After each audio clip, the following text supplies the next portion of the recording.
It was 12 past midnight when Magnus arrived at the old train station at the edge of the forest.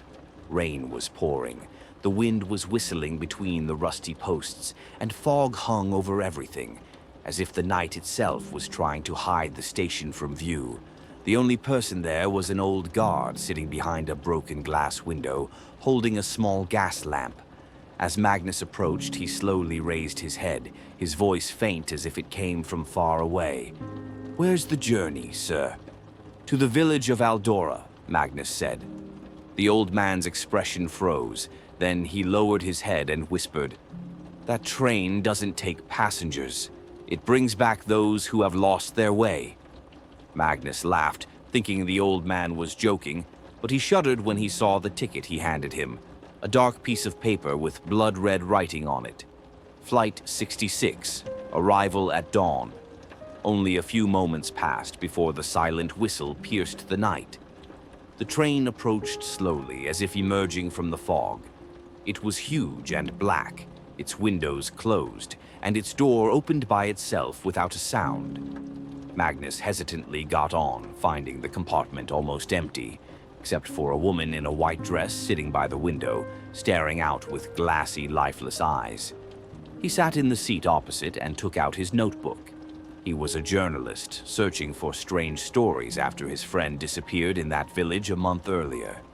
He said to her in a low voice, "Are you going to Aldora?"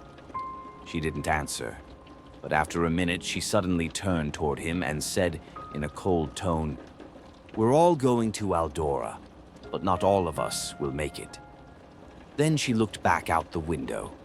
Magnus felt the air grow heavier, and the train moved silently over the track, as if floating. As time passed, he began to feel the compartment changing, the seats aging before his eyes, the lights dimming, and the air filling with the smell of old rust. Then he noticed something strange in the glass. His reflection wasn't moving with him. He reached out to the window to make sure, and the reflection disappeared completely. Frightened, he opened the compartment door and found the corridor dark. He heard footsteps behind him, turned around. No one. Then he began to hear whispering voices coming from everywhere, voices slowly saying his name. Magnus. Magnus. He ran to the next compartment and found it filled with passengers, men and women in old-fashioned clothes from the last century. They sat silently, their faces pale like masks, their eyes open and unblinking. He approached one of them and tremblingly asked, "What is this place?" "Who are you?" But the man smiled coldly and said, "We're the ones who never got off." The train stopped suddenly. Magnus looked out the window and saw the village of Aldora. Ruined houses, dim lights, and fog covering the graveyards scattered around the track. He stepped off the train with hesitant steps. No one was around, but when he turned around, the train had disappeared. The tracks were rusty and broken, covered with dry vegetation, as if the train hadn't passed through for years. Magnus walked toward the center of the village. Every house bore the marks of an old fire. In the square, he found a stone statue bearing a faded inscription. "The last journey stopped here in 1899. He froze. 1899. But he was living in 2025. Then he saw something shining in the dust, a torn ticket, just like the one he had, with the same number. Journey 66. But the name wasn't his. It was his lost friend's.